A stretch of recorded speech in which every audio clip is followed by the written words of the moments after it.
BJP के वरिष्ठ नेता सुशील कुमार मोदी के लिए आज का दिन बेहद खास है। सुशील मोदी लंबे अरसे बाद एक बार फिर से आज संसद के सदस्य बनने जा रहे हैं। सुशील मोदी लोकसभा के सदस्य पहले भी रह चुके हैं, लेकिन इस बार वह राज्यसभा के लिए निर्वाचित हुए हैं। राज्यसभा के सभापति और उपराष्ट्रपति वेंकैया नायडू आज उनको सदन के सदस्यता की शपथ दिलाएंगे। वेंकैया नायडू शाम 4 बजे सुशील मोदी को शपथ दिलाने वाले हैं।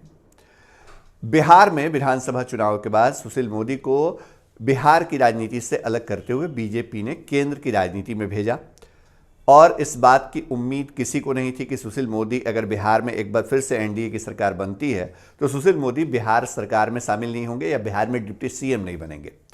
क्योंकि अक्सर ये चर्चा होती रही कि नीतीश कुमार के साथ अगर कोई सबसे फिट बैठ सकता है डिप्टी सीएम की कुर्सी पे तो वो सुशील मोदी हैं।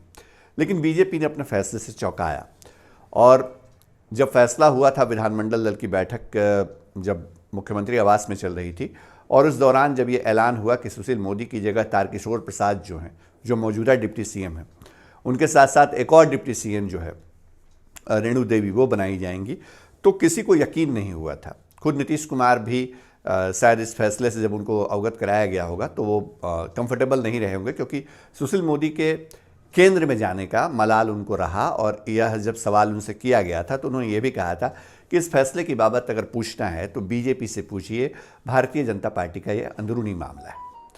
लेकिन आज जो खबर हम आपको बता रहे हैं, दरअसल उस खबर में जो सबसे बड़ा सस्पेंस है या जो सबसे बड़ा सवाल है इस वक्त सुशील मोदी की राजनीति से जुड़ा, वो ये है कि क्या सुशील कुमार मोदी को बीजेपी ने अगर केंद्र की राजनीति में लाने का फैसला किया, उनको राज्यसभा भेजा, वो राज्यसभा पहुंच गए निर्विरोध चुन करके, तो क्या उनको केंद्रीय कैबिनेट में जगह दी जाएगी? दरअसल सुशील कुमार मोदी जिस सीट पर राज्यसभा पहुंचे हैं वो सीट एलजेपी के संस्थापक रहे और पूर्व केंद्रीय मंत्री स्वर्गीय रामविलास पासवान की रही है। रामविलास पासवान के निधन के बाद वो सीट खाली हुई थी। एलजेपी से रिश्ते खराब हुए और इसलिए बीजेपी ने एलजेपी को भाव नहीं दिया फिलहाल जो स्थिति है उसमें, और नतीजा यह रहा कि भारतीय जनता पार्टी ने सुशील कुमार मोदी को उस सीट पे भेजा जो सीट रामविलास पासवान की थी।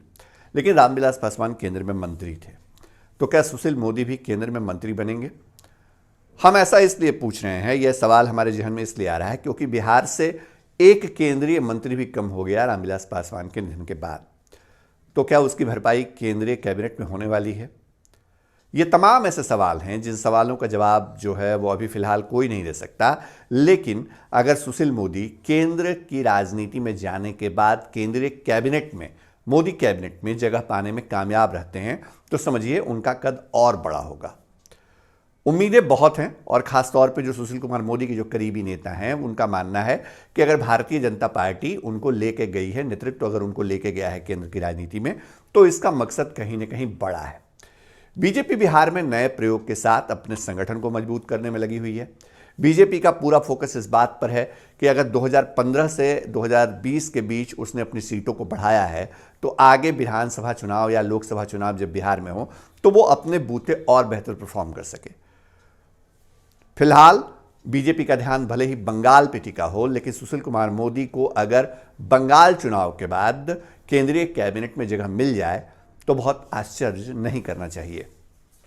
हम ऐसा इसलिए कह रहे हैं क्योंकि सुशील कुमार मोदी उस जीएसटी काउंसिल के अध्यक्ष रहे, हेड रहे, जिस जीएसटी काउंसिल को यह जिम्मेदारी दी गई थी कि वो जीएसटी लागू होने के बाद देश में जो तकनीकी तौर पे जो खामियां सामने आई या जो प्रैक्टिकल वे में जो कठिनाइयां शामिल आई उसको सॉर्ट आउट करने के लिए बहुत सारे बदलाव किए गए जीएसटी में।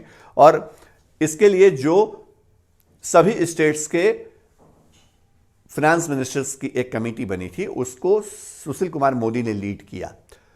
उनकी वित्तीय जानकारी, उनका रिसर्च स्किल, काम करने की क्षमता, ये तमाम ऐसी क्वालिटीज़ हैं, ये तमाम ऐसे गुण हैं जिसका भारतीय जनता पार्टी या बीजेपी नेतृत्व इस्तेमाल करना चाहेगा।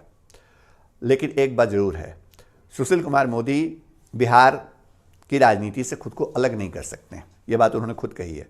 सुशील कुमार मोदी ये कह चुके हैं कि उनकी आत्मा बिहार में बसती है, वो बिहार की राजनीति या बिहार सरकार से अपने आप को अलग नहीं मानते हैं। अगर वो बिहार से खुद को अलग नहीं मानते हैं तो वो बिहार की राजनीति से भी अलग नहीं मानते हैं। और इसका मतलब ये है कि भले ही लालू प्रसाद यादव या उनके परिवार या राष्ट्रीय जनता दल को ये लग रहा हो कि सुशील कुमार मोदी बिहार से अगर बाहर निकल गए हैं, वो केंद्र की राजनीति में चले गए हैं, तो उनके निशाने पे लालू यादव या उनका कुनबा नहीं होगा। लेकिन सुशील कुमार मोदी अब तक जिस अंदाज में निशाना साधते रहे हैं उसमें कोई बदलाव नहीं आया है। वो लगातार सवाल उठा रहे हैं। उनकी जो कार्यशैली रही है, जो राजनीतिक हमला बोलने की क्षमता रही है, उसमें वो एक तो जो केंद्र के बड़े मुद्दे होते हैं उस पर उनकी प्रतिक्रिया आती है, और दूसरा लालू परिवार को घेरने का वो कोई मौका नहीं छोड़ते हैं।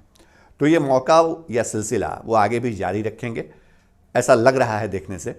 लेकिन फिलहाल आज बड़ा दिन है। सुशील कुमार मोदी आज राज्यसभा की सदस्यता की शपथ लेने वाले हैं। तमाम अपडेट, तमाम खबरें आपके लिए लाएंगे। सुशील कुमार मोदी को केंद्रीय कैबिनेट में जगह कब मिलेगी ये हमको भी नहीं पता, लेकिन हम आपको जो खबर बता रहे हैं उसके मुताबिक सुशील कुमार मोदी में तमाम क्षमताएं हैं जिसका बीजेपी केंद्रीय कैबिनेट में इस्तेमाल करना चाहेगी। सियासत की दूसरी खबरें भी आपके लिए लाएंगे। बिहार की पूरी खबरें आपके लिए हम लगातार लाते रहेंगे। देखते रहिए फर्स्ट बिहार झारखंड। नमस्कार।